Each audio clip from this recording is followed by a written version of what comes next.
Hello everybody and welcome to my channel. Today's video is a reading vlog of all the books that I finished this week for the week of April 16th to the 22nd. So I finished a total of 4 books this week. And the first book is A Tale of Two Kitties, and this is a cozy mystery, and it is book 9 in the Magical Cats mystery series by Sophie Kelly. And it centers around Kathleen, and she has 2 cats, Owen and Hercules, and they have special abilities. I think Owen is able to walk through walls, and he also is addicted to catnip. And Hercules loves Barry Manilow. They both have these unique abilities. But in this particular book, there are 2 brothers that come into town, Victor and Leo. And Victor had an affair with Leo's wife, and he just literally stole her from Leo. And so looks like they had a bit of a tumultuous relationship because of that. But then when they come into town, they're starting to reconcile. And one day Leo is found dead, and his son Simon, who is also one of Kathleen's friends, is immediately suspected, excuse me, of the death. So Kathleen decides that she investigates what really happened, because she doesn't want her friend to be in trouble. And so this I like this book. I gave it 4 wontons out of 5. I found the story was great. I liked the mystery, and the whole the lead up to, or the reveal at the end was I think was pretty well done. I enjoyed it, and there were some amusing scenes with the Owen and Hercules, with the Hercules especially. Because there's a scene where Kathleen, I think she has to do some housework, some vacuuming or something like that, and she puts on some Barry Manilow, and so she starts to dance to it, and then Hercules also dances to it as well. So that was a bit of an amusing point to the story.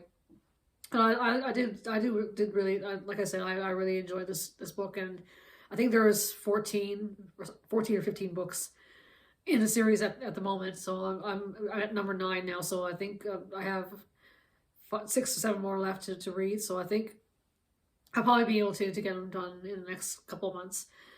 And so the next book that I read was Number One Fan by Meg Ellison. I would pronounce it Ellison, but I think it's pronounced Ellison. Excuse me. And this is a thriller. So the book this centers around a writer named Elizabeth Gray, or Eli, as people know her. And she gets into a car, and I think she's driving away. She's going to be leaving. I think she was at a writing seminar or some kind of a thing where she was meeting other writers and in some kind of not like a retreat, but like some sort of an event for writers.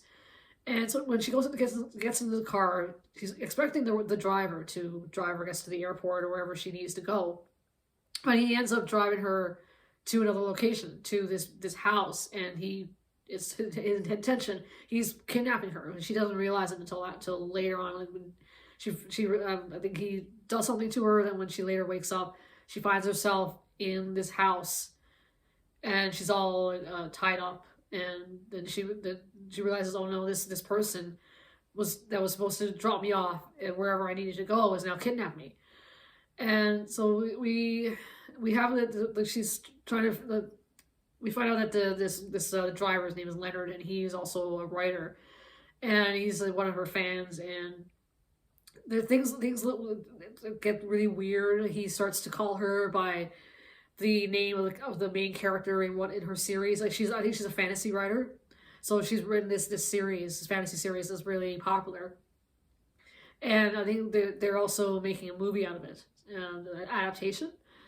And this gets really weird. He calls her, but he insists that she refers to herself by her character's name, and if she doesn't, then he does things like torturing her, like cutting on her body and things like that. And excuse me. Then we also have her assistant Joe, who is trying to figure out where is she, trying to find her, and he calls on the police and the FBI to figure this out. And so this book, I was disappointed. I didn't like it. I gave it a 3 wonton out of 5. It would be a really low 3, because it was just weird. What Leonard was doing was just strange, And Eli, her character was a bit, she was a bit full of herself. Let's just say she was just complaining. Like she didn't know, she didn't recognize him at all, because there in the book you see email exchanges between her and Leonard, and he was there. He attended her other conferences or seminars before, and she's seen him, and she was around him, and she doesn't recognize him at all. And but she has this air about her, like that she's above everybody else, that everyone else, like Leonard and everyone is beneath her. Because like, in the end, when like in all these books, it's when she's out of that place that she was in, and she talks about Leonard. She just said, "Oh, he's just some sort of no account writer. He's not that good." And like, and it seems like she just demeans him, and just, and not what he did was no excuse, like kidnapping a woman just because she's your favorite writer is never good. You don't kidnap somebody just because for any kind of reason. But her attitude of thinking that he's just a lower status or a lower quality writer than her, it was a huge turnoff. And so the other book that I finished that one this week, and then the other book that I finished was another cozy mystery, and it is Death of a Christmas Caterer. I think I said it right.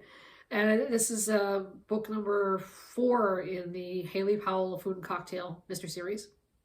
And so I think I think I mentioned it before. It's a cozy mystery, and in this book, so it's set around Christmas time, and Haley is asked to coordinate the annual Christmas party at the paper that she works at. So she calls upon this guy, Grant. He's a caterer, and he's catered to different food, different events, and his food is very, very popular, very, very sought after. And so some things happened, and he ends up bailing on the job. And so Haley has to do it herself. So she caters the entire this whole office party on her own, and this actually is as a success. People are reporting on it. They tweet about it, or they post on Facebook that that her food was amazing. And this catches the attention of the caterer that had canceled on her. So he asked Haley to help cater some other event that he has to put off. And so while he's later found dead in his kitchen. And so we also have some other people that were working nearby his kitchen. They work for Lex Banfield, is Haley's ex-boyfriend. He's like working construction. So they were making a whole lot of noise, and Grant was pissed off because he gets into shouting matches with the workers that are next door because they're just making so much noise, and he's interrupting his cooking prowess or his cooking mojo or whatever you want to call it. And so those guys are suspected, and Haley investigates. She brings it upon herself. She decides to investigate. And so we also have with Lex. There's a side story where he gets into an accident and he ends up in the hospital, and she brings food over to him to help him out. And she's involved with somebody else, and word gets around that Lex and Haley were kissing. So then she's got to deal with that because she's having to sort out, explain it to her current boyfriend that she's not interested in her ex. And we also have other characters like her kids, Gemma and Dustin, who are teenagers. And we also have her brother, Randy, who runs a bar, and his husband, Sergio. He is the chief of police. And we also have Mona and Liddy. Those are Hannah, Haley's friends. And there's a funny scene in the book where Mona, she's like, I guess, hangry or whatever you want to call it. She wants a pizza, and she's tormenting and torturing this poor pizza person, this young teenage guy. And she's like slapping her hand on the counter, saying, "Why is this taking so long? If you get this done in 10 minutes, I'll give you I'll give you double what what I would originally pay for the pizza. And you have other people staring at her, like yelling, watching her yell at this poor kid. So that was a bit of a funny scene. But I had read this a while back. I forget exactly when it was. Might have been in 2021. And I gave it 3 stars that time. And I wanted to like it this time, but I gave it three wontons out of 5. Same rating this time around. I found it, I didn't like it. This one I didn't like all that much. I found Haley a little bit annoying because she's investigating this case, this death, as if she's the police. She's going and questioning people.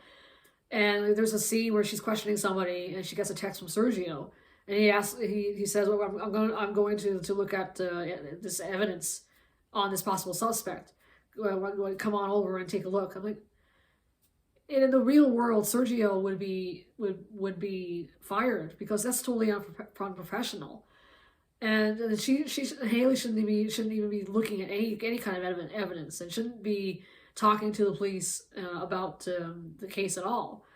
I mean, I know that this is fiction, and authors they have creative license to write whatever they want.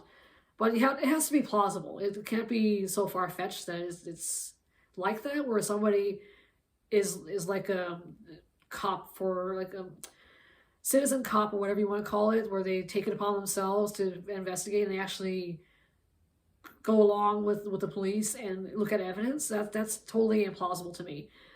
And that's a pet peeve of mine when I'm reading a cozy, where the main character inserts themselves totally into a case when they have no business doing it. So I gave this book 3. Like I said, I gave it 3 wontons, and hopefully the next book will be better. But that thing just really annoyed me about that book, about that particular book, and with Haley.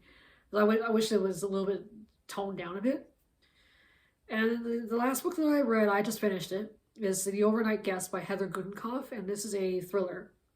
And this one, the premise of this book, it's Wiley Lark. She is a true crime writer, and she goes to this farmhouse. It's like in the middle of winter, and to sit and write her next book. She just wants to just have free of distractions and just sit down and write this book. And so when she gets there, she finds out that she's not alone. There is a child there, and the mother is also there as well.